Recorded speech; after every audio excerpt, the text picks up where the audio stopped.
আল্লাহর নবী বলেছেন, বলেন সাল্লাল্লাহু আলাইহি ওয়াসাল্লাম, তোমাদের সামনে একটা জামানা আসছে, জামানা সাবরিন, কঠিন সবরের জামানা, কঠিন সবরের জামানা।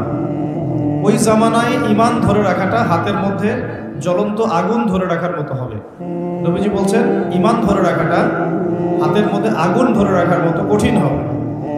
সেই কঠিন জামানায় যদি কেউ আমার একটা সুন্নতকে জীবিত করতে পারে, বা আমার মৃত সুন্নতকে জীবিত করতে পারে, বা নবীর সুন্নতের উপর অটল থাকতে পারে, সে 50 জন শহীদ সাহাবীর নেকি পাবে। সাহাবী কাকে বলে? আমরা যদি আমাদের পুরো জীবনটায় যত আমল করি, এই আমলগুলো এক পাল্লায় রাখি, আর আবু বকর সিদ্দিক রাদিয়াল্লাহু আনহুর এক রাকাত নামাজ এক পাল্লায় রাখি, কোনটা বেশি ভারী হবে? কি মনে হয়? আমাদের আমল আবু বকর রাদিয়াল্লাহু আনহুর আমল কোনটা?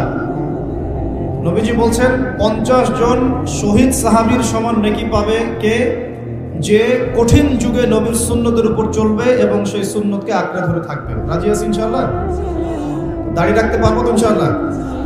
আল্লাহ পাক সবাইকে তৌফিক দান করুন। এখন সুস্থ আছেন, এই সুস্থতা চিরস্থায়ী হবে না, অসুস্থ হবেন। আবার অসুস্থ আছেন, এই অসুস্থতা চিরস্থায়ী হবে না, আবার আপনি সুস্থ হবেন ইনশাআল্লাহ।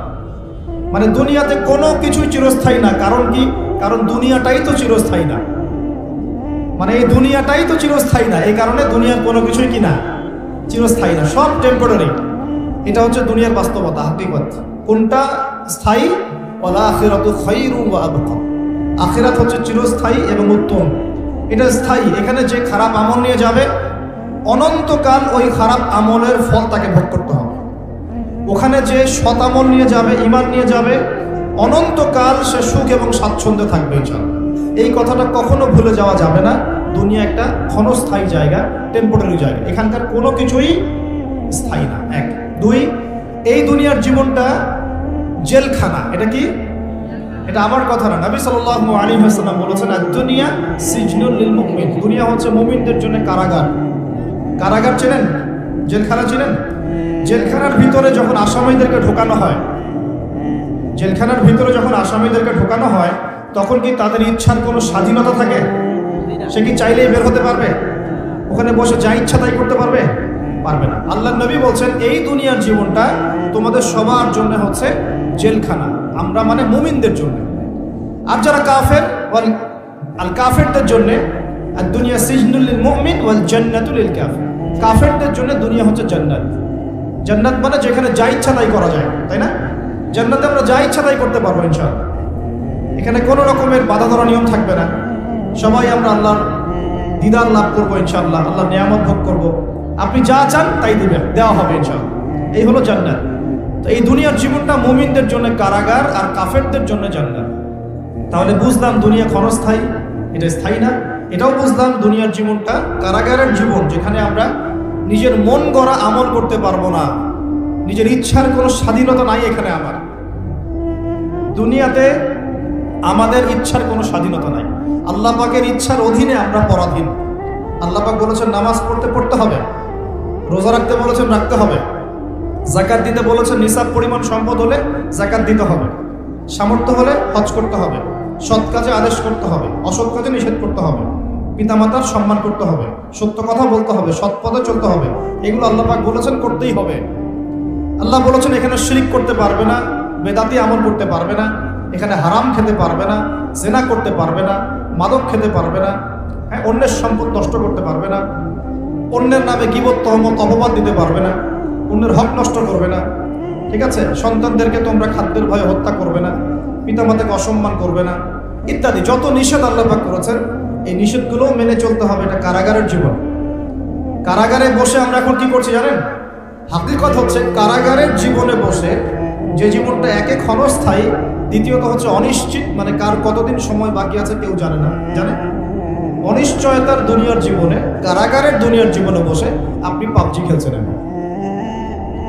এই অনিশ্চিত কারাগারের জীবনে বসে আপনি মেয়ের সাথে এখন এই যে গার্লফ্রেন্ড বয়ফ্রেন্ড ফ্রি মিক্সিং অ্যাফেয়ারে লিপ্ত আছেন। অনিশ্চয়তার জগৎ, ক্ষণস্থায়ী জগৎ, এবং কারাগারে বসে আপনি মন করা যা আমল তাই করছেন। কারাগারের জীবনে বসে আপনি সুদ খাচ্ছেন, অথচ আপনি কারাগারে আছেন। কারাগারে বসে কেউ মাদকদ্রব্য সেবন করছে, কারাগারে বসে বসে। কারাগারের জীবনে বসে কেউ অন্যের নামে গীবত তহমত করছে, অন্যের পিছনে পড়ে আছে, নিজের কবরের কোনো ফিকির নাই।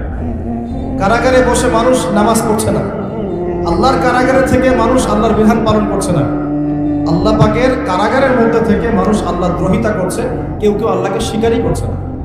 এমন হচ্ছে না? এটা দুনিয়া।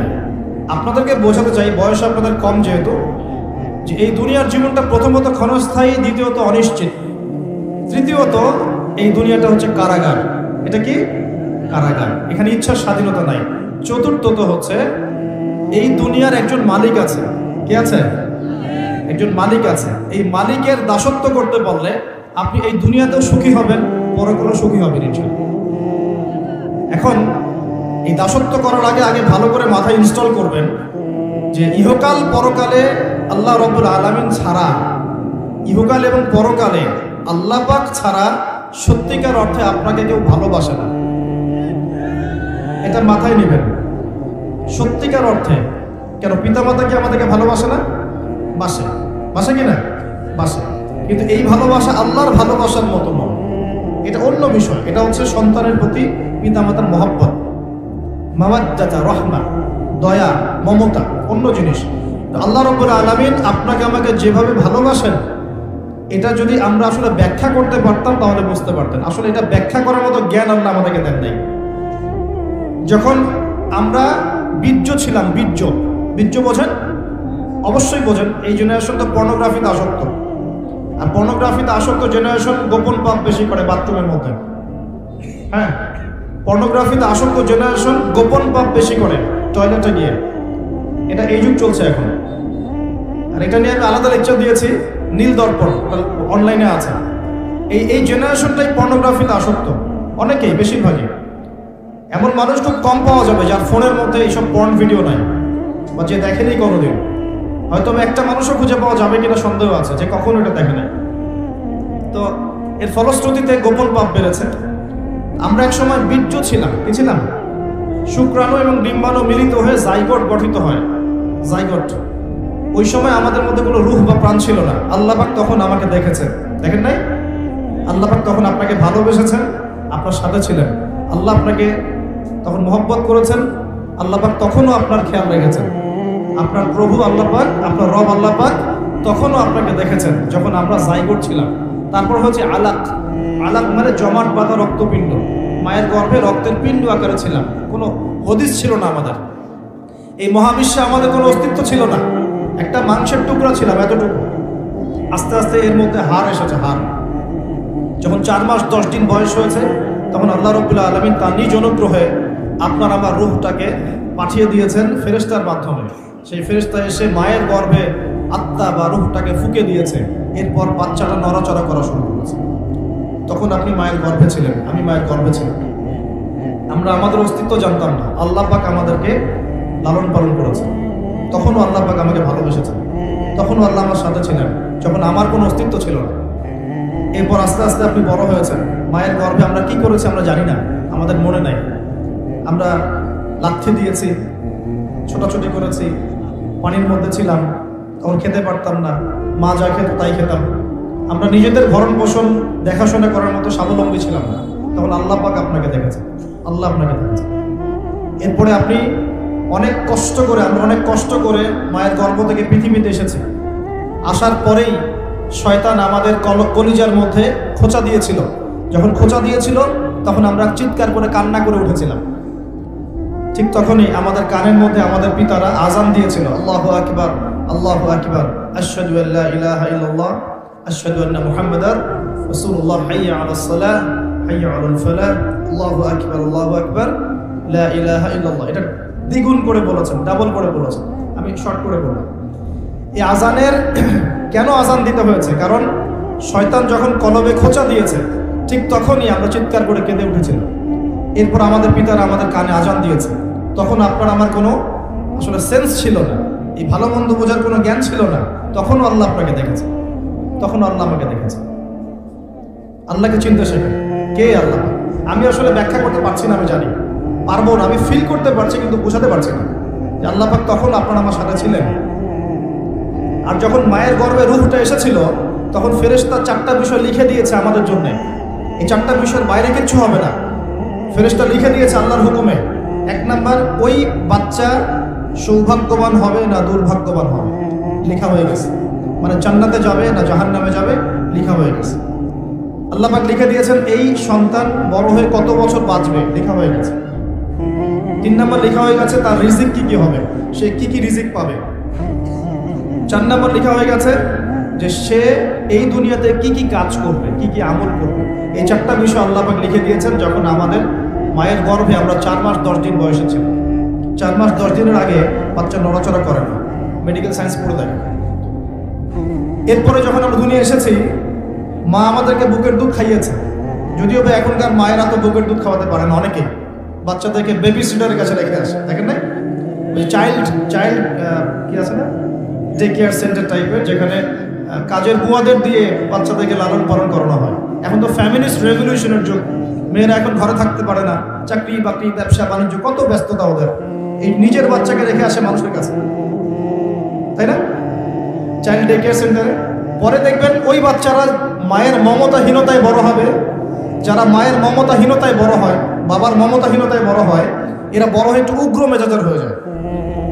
পৃথিবীতে যত মানুষ এই যে অন্যদেরকে হত্যা করেছে বা ওভার এগ্রেসিভ ছিল, ওই মঙ্গলদের কথা বলেন, এই যে হিটলারদের কথা বলেন, পৃথিবীতে এগ্রেসিভ মনোভাবের যারা সন্ত্রাসী এবং অন্যান্য কর্মকাণ্ডের সাথে যুক্ত থাকে, এদের একটা বড় অংশ মায়ের মমতা পায়নি ছোটবেলায়। মায়ের মমতা খুব কঠিন জিনিস, বড় জিনিস।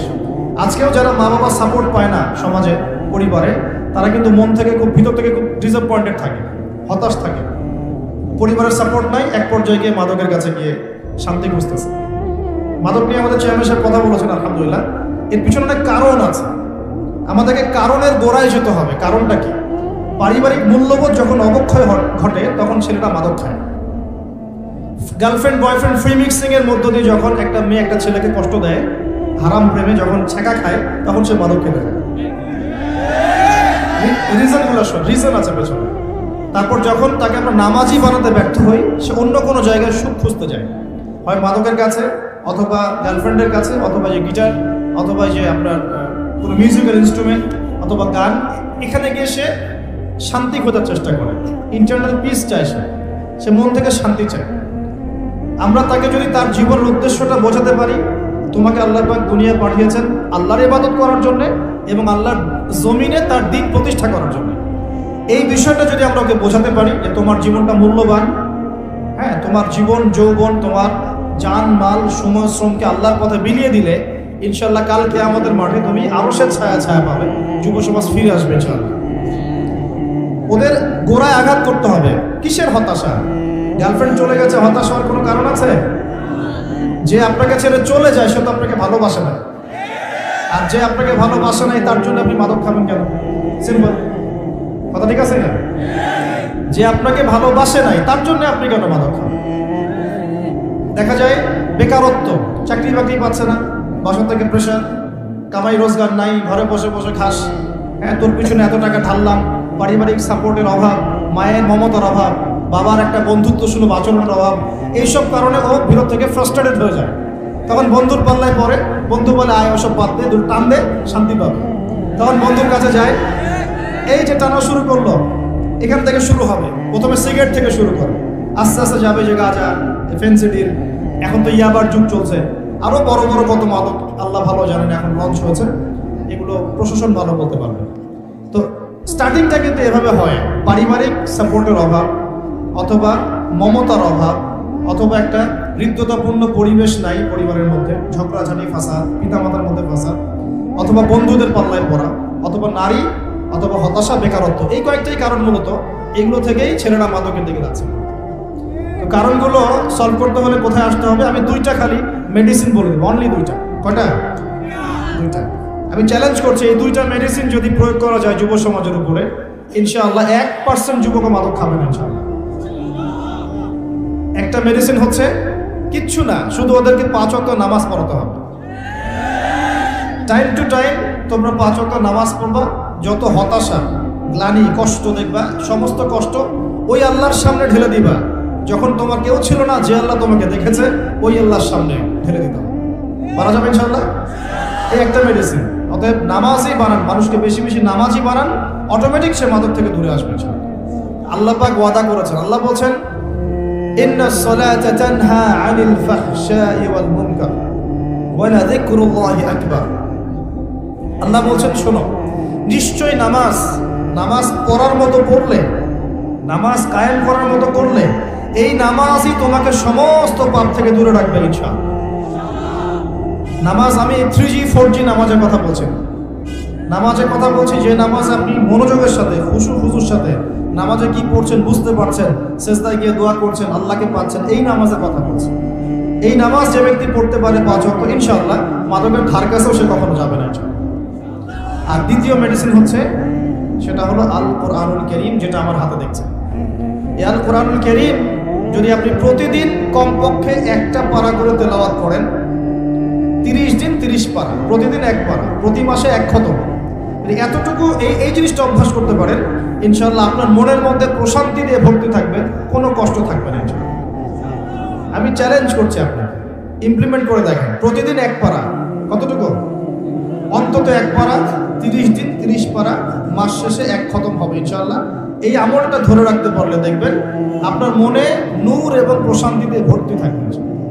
সারা দুনিয়া অশান্তি, আপনার মনে শান্তি, কোনো অশান্তি কাজ করবে না ইনশাআল্লাহ। আল্লাহ পাক আমাদের সবাইকে এই দুটো মেডিসিন প্রয়োগ করার তৌফিক দান করুন। এবার আসি ভাই, ওই সময় সব লিখে দেওয়া হয়েছে যে আপনার রিজিক, হায়াত, তারপরে কাজ কি হবে, সাফল্য, সৌভাগ্যবান না দুর্ভাগ্যবান হওয়া।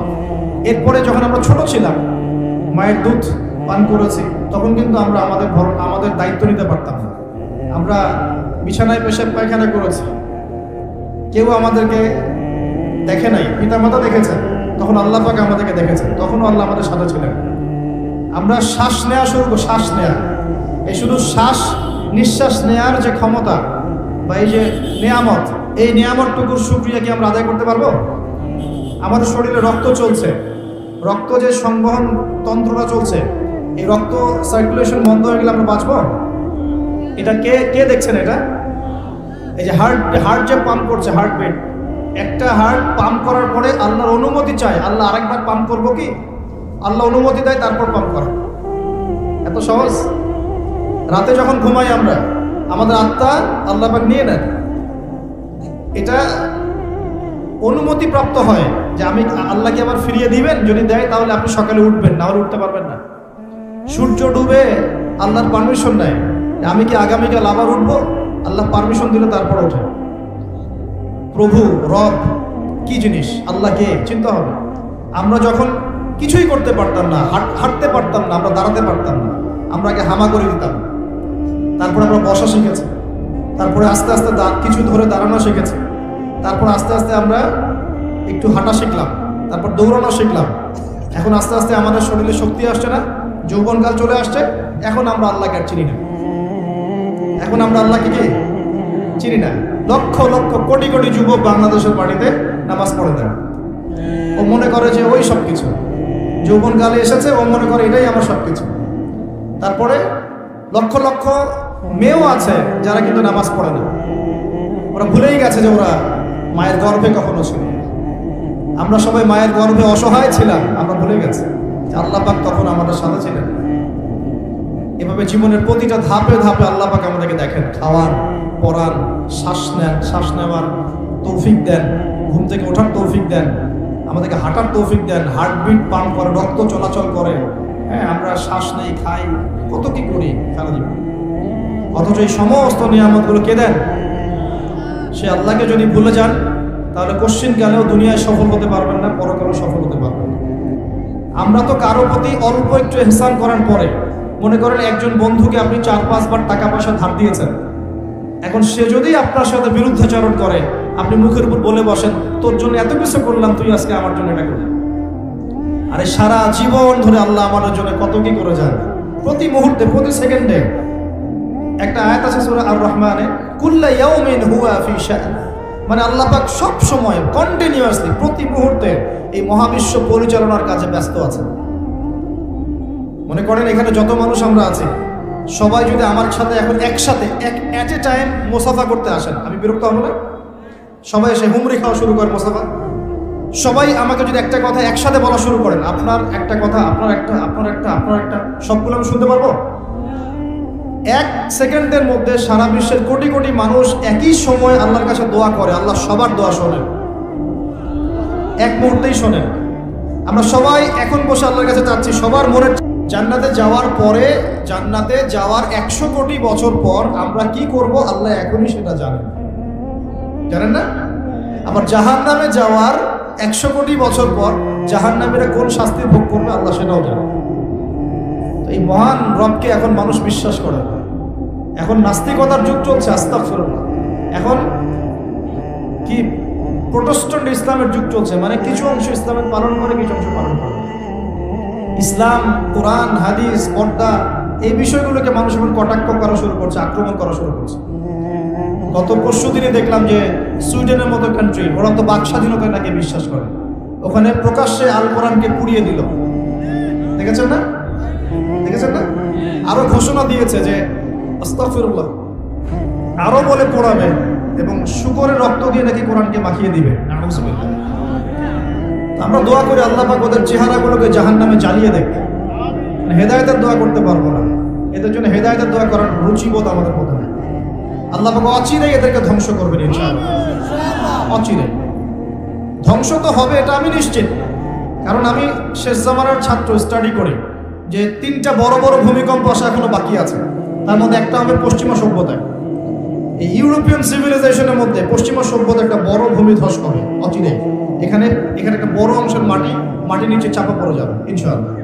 এটা কি আমাদের 10টা বড় নিদর্শনের একটা। 3টা বড় বড় ভূমিকম্প বাকি আছে, একটা পশ্চিমে, একটা পূর্ব দিকে, একটা পৃথিবীর মাঝখানে। তো এরা কোন জাতি? এরা সমকামী, ছেলে ছেলেকে বিয়ে করা এদের কাছে জায়েজ। তো ওরা তো কোরআনের বিরোধিতা করবেই, কোরআন তো এর বিরুদ্ধে কথা বলছে। কোরআন বলছে সমকামী একটা কম ছিল, কওমে লূত। ওদেরকে আল্লাহ পাক এমন শাস্তি দিয়েছেন যা বিশ্বে কাউকে দেন নাই। একদম মাটিটা উপরে তুলে আসমানে উঠায়, আসমান থেকে পাথর বর্ষণ করে সবগুলোকে থেতলা করে দিয়ে উল্টা দিকে আবার দাফন করে দিয়েছে কওমে লূতকে। জর্ডানের ডেড সি বা মৃত সাগর, ওই জায়গা যেখানে কওমে লূত ছিল। আর এরা হচ্ছে কওমে লূতের বর্তমান ট্রেডিশন, বর্তমান রেভলিউশনের বলতে পারে, বর্তমান ভার্সন হচ্ছে এরা। কওমে লূতের বর্তমান ভার্সন এরা, প্রেজেন্ট ভার্সন এরা এই সভ্যতা, পশ্চিমার এই সভ্যতা ছেলে ছেলেকে বিয়ে করা জায়েজ মনে করে। তো ওরা তো কোরআনের বিরুদ্ধাচরণ করবেই। আর কোরআন বলছে যে এরকম করলে একদম ধসাই দেব শাস্তি দিয়ে। আসমানের নিচে, জমিনের উপরে সবচেয়ে বড় বড় পাপগুলোর মধ্যে এটা একটা। ওরা তো সুদখোর, সারা বিশ্ববাসীকে সুদ খাইয়েছে।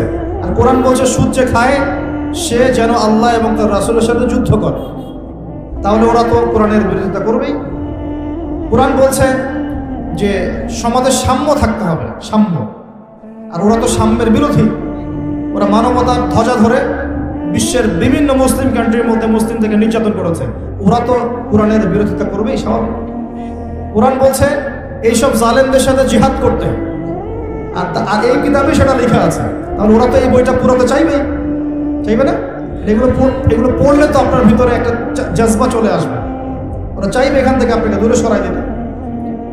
কোরআন বলছে মুসলিমদের ঐক্যের কথা, তো ওরা তো মুসলিমদের ঐক্য পছন্দ করবে না, অতএব কোরআন তো পুরাতে হবেই ওদের কাছে। কোরআন বলছে ওরা বস্তুবাদী আর আখিরাত চিরস্থায়ী, তো বস্তুবাদী এই সভ্যতা আখিরাতমুখী সভ্যতার বিরুদ্ধাচরণ তো করবেই। কোরআন বলছে যে দিন ইসলামকে আল্লাহ পাক পাঠিয়েছেন সারা বিশ্বে বিজয়ী হওয়ার জন্য।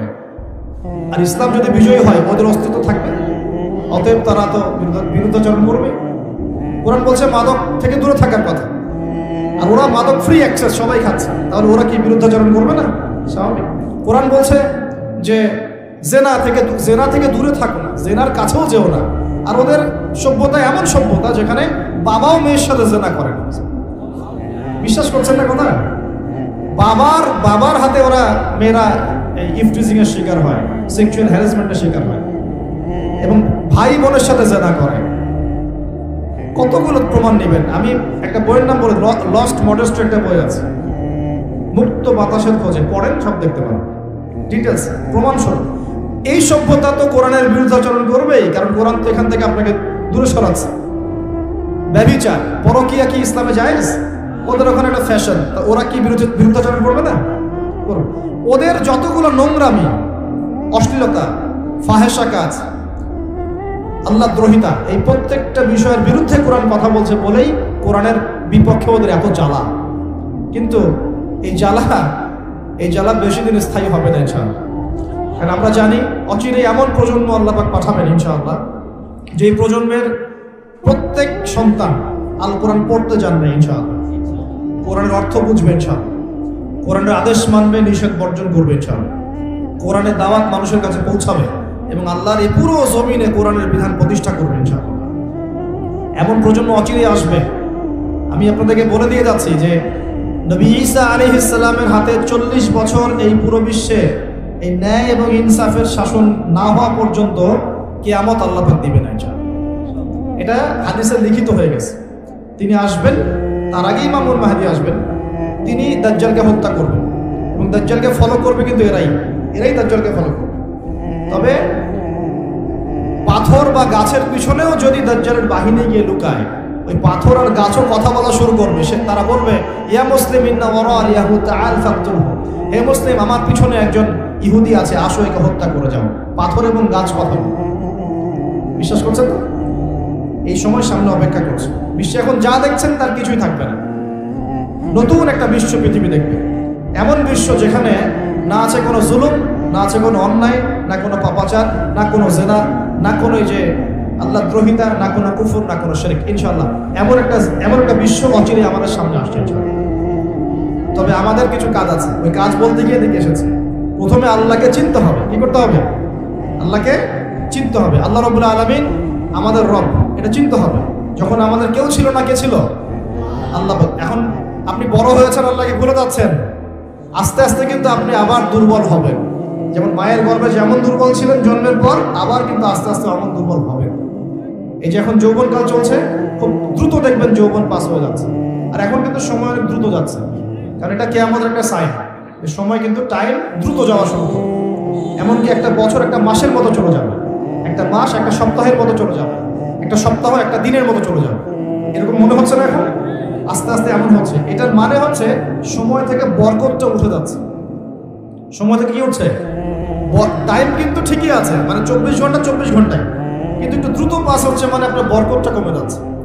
নবী সাল্লাল্লাহু আলাইহি ওয়াসাল্লাম একদিনে যত কাজ করতে পারতেন, আমরা এক মাসে অত কাজ করতে পারি না।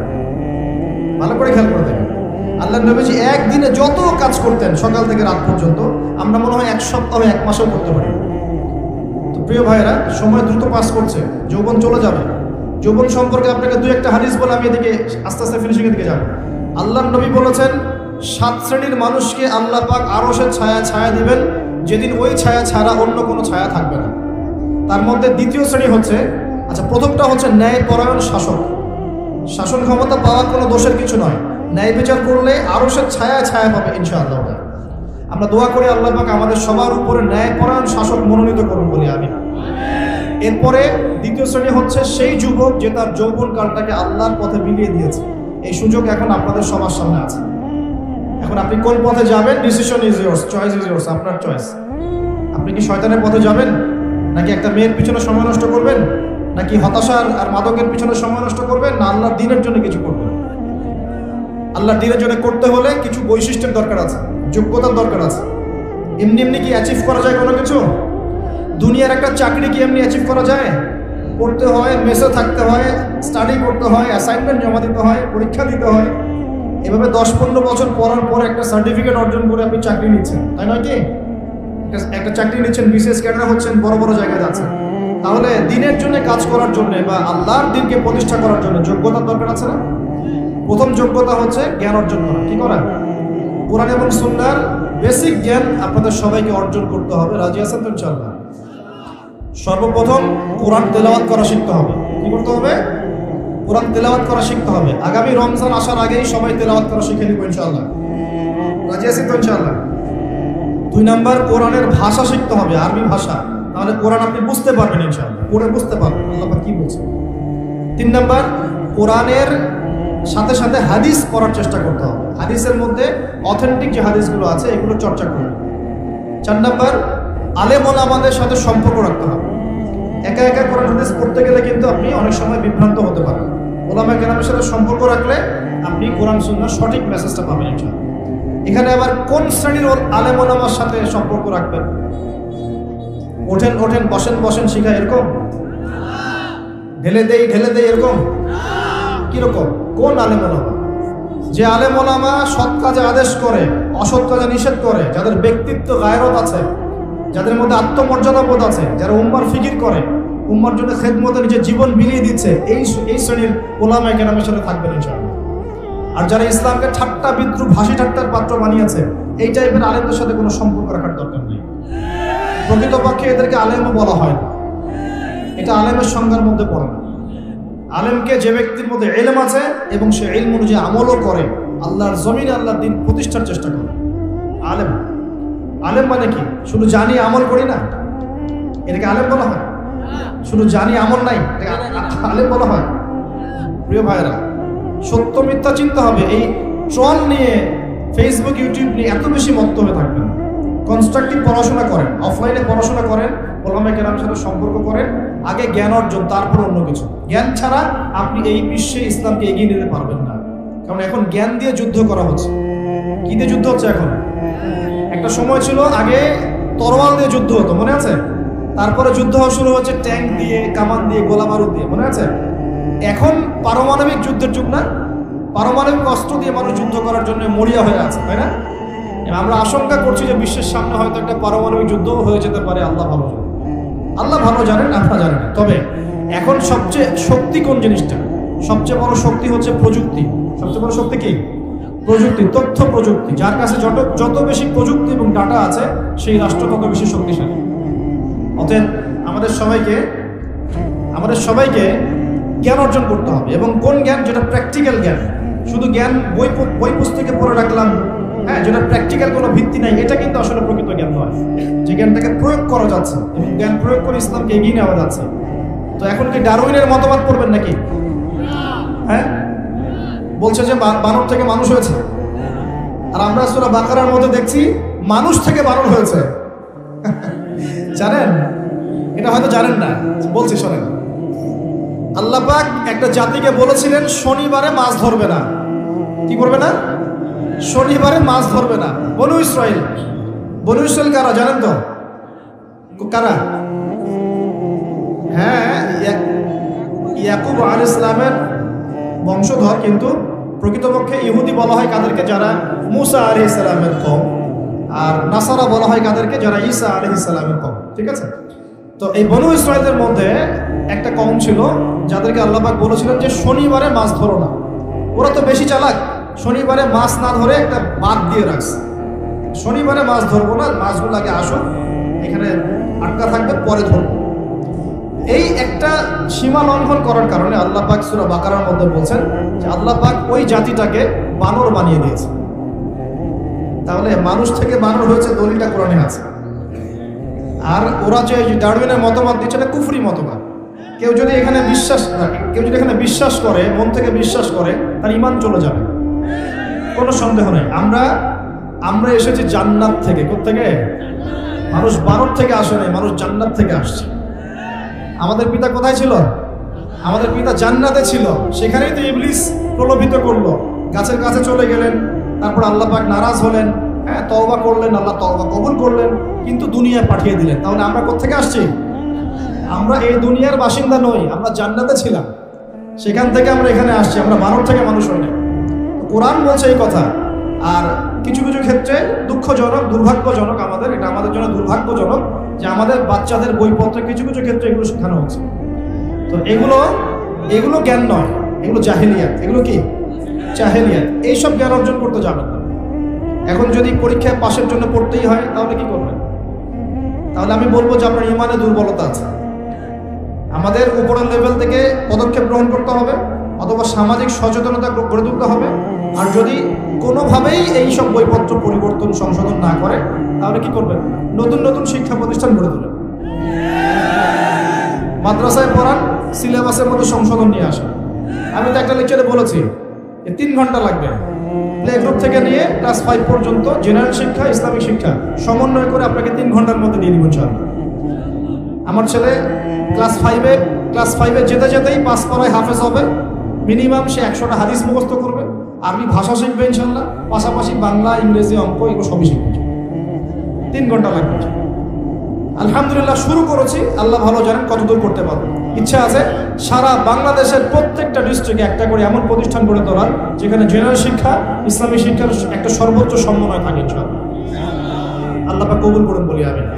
যাদের সামর্থ্য আছে এগিয়ে আসবেন, যাদের অর্থ সম্পদ আছে, জায়গা জমি আছে, তারা এগিয়ে আসবেন। আমি আপনাকে সর্বোচ্চ সিলেবাস দিয়ে সহযোগিতা করতে পারবো। আমি আপনাকে বইপত্র, ইংলিশ মিডিয়ামের বই, বাংলা মিডিয়ামের বই, অ্যারাবিক মিডিয়ামের বই, একটা ট্রাইলিঙ্গুয়াল কনস্ট্রাকটিভ সিলেবাস আমি আপনাকে করে দিতে পারবো। আপনি পড়াবেন ইনশাআল্লাহ। টিচার, ভালো টিচার আপনি খুঁজে বের করবেন, আপনি তাদেরকে ভালো বেতন দেবেন, তাদের জন্য প্রতিষ্ঠান করবেন, থাকার জায়গা করবেন, এটা আপনাদের দায়িত্ব। কিন্তু বিশ্বাস করেন এটাই শিক্ষা, এটাই শিক্ষা। একমুখে যে শিক্ষা চলছে এখানে অনেক দৈন্যতা আছে। আমরা কোনো কোনো ক্ষেত্রে আমরা মসজিদের ইমাম হয়েও বিশ্বের খবর রাখছি না। একজন ইমাম বিশ্ব অর্থনীতি, রাজনীতি সবকিছুর খবর রাখবে, কেন রাখবে না? কোনো কোনো ক্ষেত্রে আমরা ডক্টর, ইঞ্জিনিয়ার হচ্ছে ঠিকই, কিন্তু ইসলামের ওযু করার নিয়ম জানি না। এগুলো শিক্ষা হলো না। আমাকে ইসলামী শিক্ষার ভিত্তি অর্জন করে তারপর অন্য জায়গায় যেতে হবে ইনশাআল্লাহ। একজন পলিটিশিয়ান যদি সৎ হন, কোরআন সুন্নাহর জ্ঞান থাকে, তার দ্বারা আপনি সমাজে খেদমত পাবেন ইনশাআল্লাহ। একজন ডক্টর যদি সৎ হয়, কোরআন সুন্নাহর জ্ঞান থাকে, দেখবেন তাকে দেখেই রোগী ভালো হয়ে গেছে ইনশাআল্লাহ। প্রেসক্রিপশন করে দিয়ে বলবে যে ভাই নামাজটা 5 ওয়াক্ত পড়েন, ওযু অবস্থা থাকেন, পরিষ্কার পরিচ্ছন্ন থাকেন, কোরআন তেলাওয়াত করেন। রোগীকে মহব্বতের সাথেই ভালো করা যায়। আর আমরা এখন প্রফেশনাল হয়ে গেছি। আসো না, টেস্ট করো, 10টা টেস্ট করো, রিপোর্ট নিয়ে আমার সামনে আসে। একটা রোগীর 1 মিনিট সময়, একটা রোগীকে দেখেন 1 মিনিট সময়। সুবহানাল্লাহ। আর এইসব ক্ষেত্রে আপনারা আবার ব্যবসার কথাবার্তা বলেন না, ওয়াজ মাহফিল নিয়েই কথা বলেন, ঠিক আছে? ওয়াজ মাহফিল, আলেম ওলামা, এখানেই আসে আপনারা ব্যবসার কথাটা বলেন। তখন হাদিয়া তোফার কথা আসলে ব্যাস ধর্ম ব্যবসার কথা শুরু হয়ে গেছে। কিন্তু এখানে যে দুর্নীতির পর দুর্নীতি হচ্ছে, প্রচুর কালো টাকা পাচার হচ্ছে, ব্যাংক লুট করা হচ্ছে, ব্যাংকিং সিস্টেম কলাপস করছে, শেয়ার বাজার ধস হয়ে যাচ্ছে, ওই কোনো তো কথা বলার সুযোগ হয় না আপনাদের। তো এটা কেমন দৃষ্টিভঙ্গিটা? কেমন বায়াস দৃষ্টিভঙ্গি, ডাবল স্ট্যান্ডার্ড বলি আমরা, দ্বিমুখী, দ্বিচারিতা। আল্লাহ পাক আমাদের সবাইকে সৎ হওয়ার তৌফিক দান করুন। আমি বলতে যাচ্ছিলাম যে কোরআন সুন্নাহর শিক্ষা ব্যবস্থাটা যদি শুরু থেকে, গোড়া থেকে, প্লে গ্রুপ থেকে লঞ্চ করা যায়, সাথে জেনারেলটাও থাকে, এই জাতিকে ঠেকানোর মতো কেউ থাকবে না ইনশাআল্লাহ।